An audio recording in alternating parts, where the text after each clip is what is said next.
The Young King. Chapter 1. The Old King's Secret. There was once an old king. He had no son to be king when he died.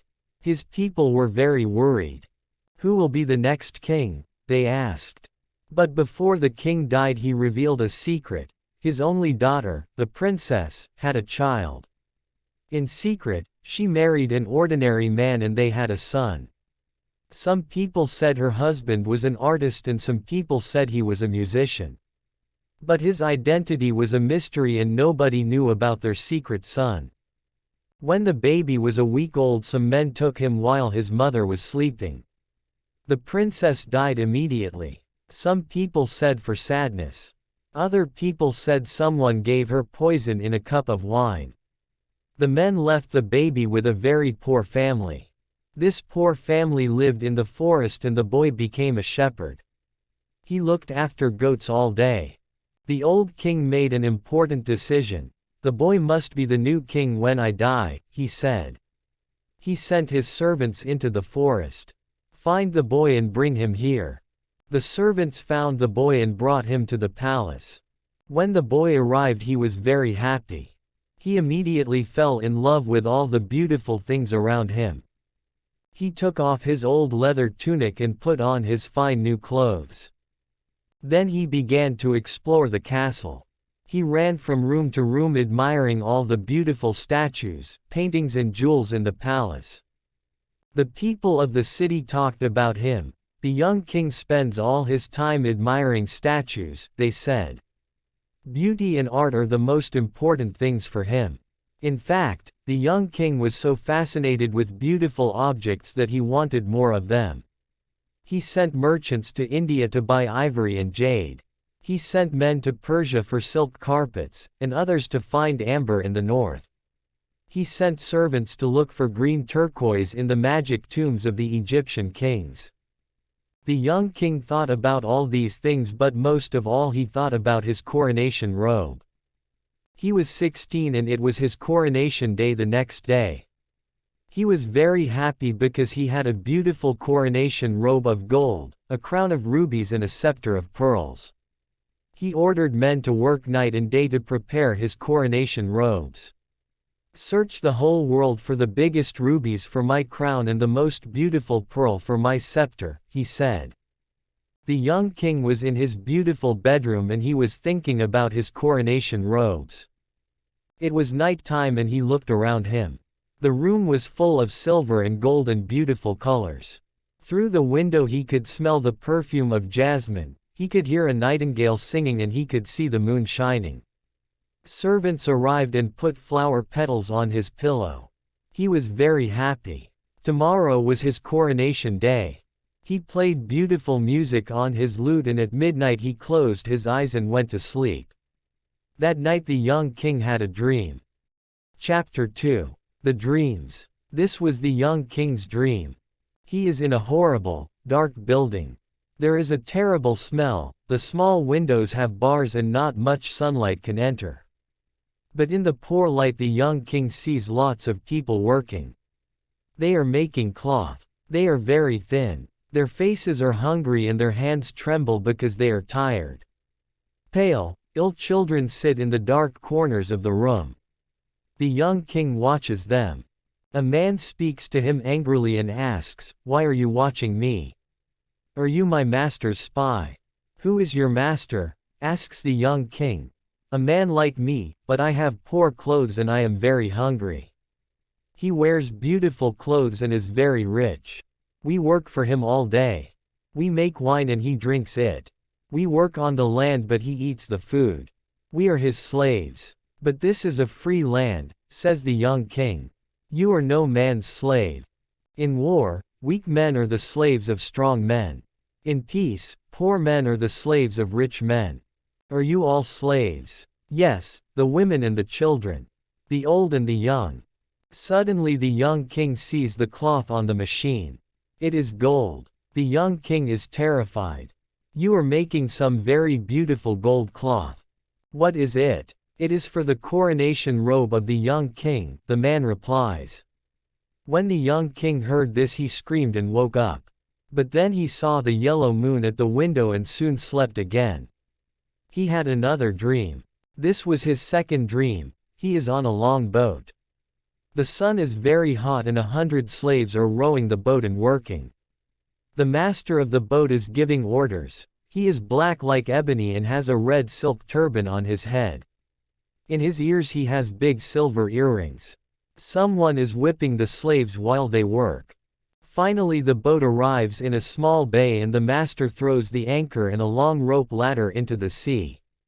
Some men take the youngest slave. They tie a heavy stone to him and throw him into the sea. The young slave disappears into the water but returns to the boat many times. Every time he returns he has a beautiful pearl in his hand. The master of the ship looks at the pearls and puts them into a little green bag.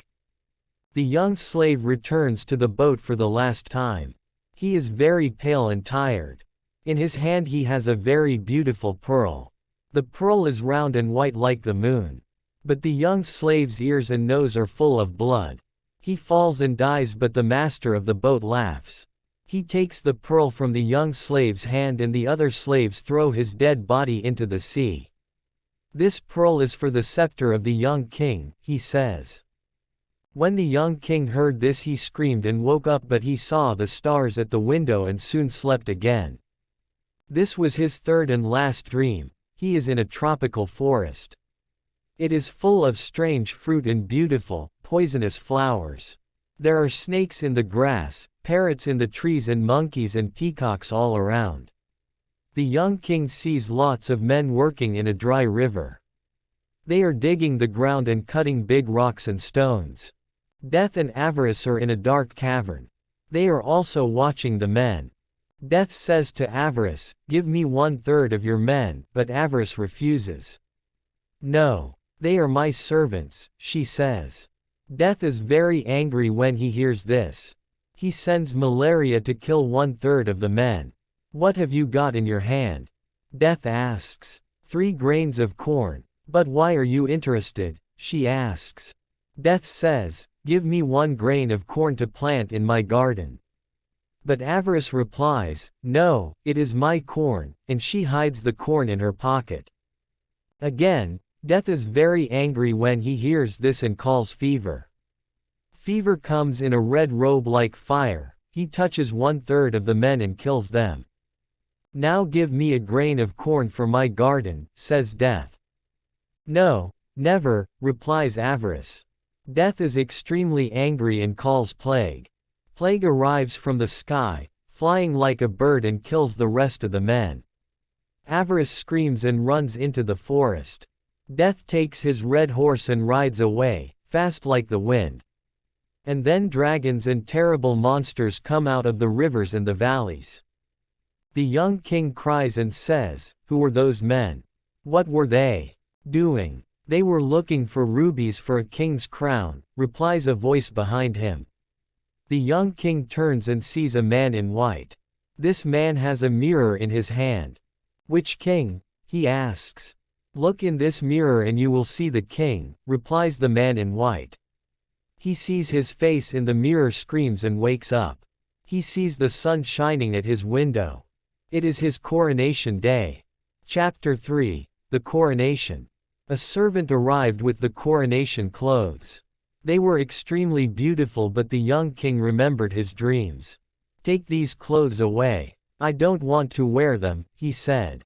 "Is this a joke, your majesty?" asked the servant, but the young king told him about his dreams. "In my robe there is sadness and pain, in the rubies there is blood and in the pearl there is death," he said.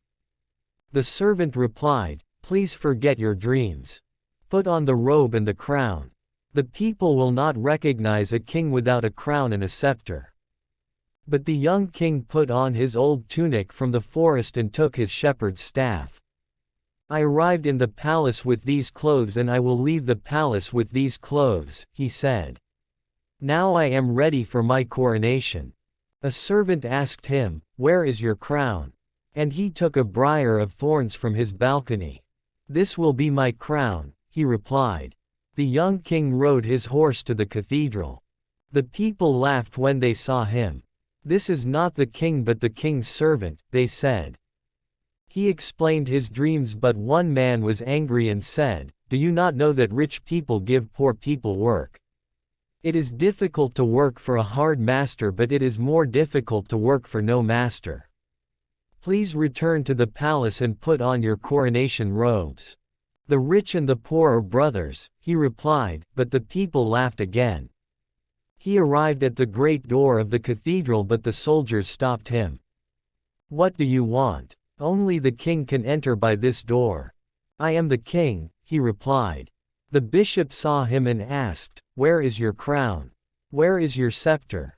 The young king told the bishop of his dreams, but the bishop answered, "Listen to me, I am an old man.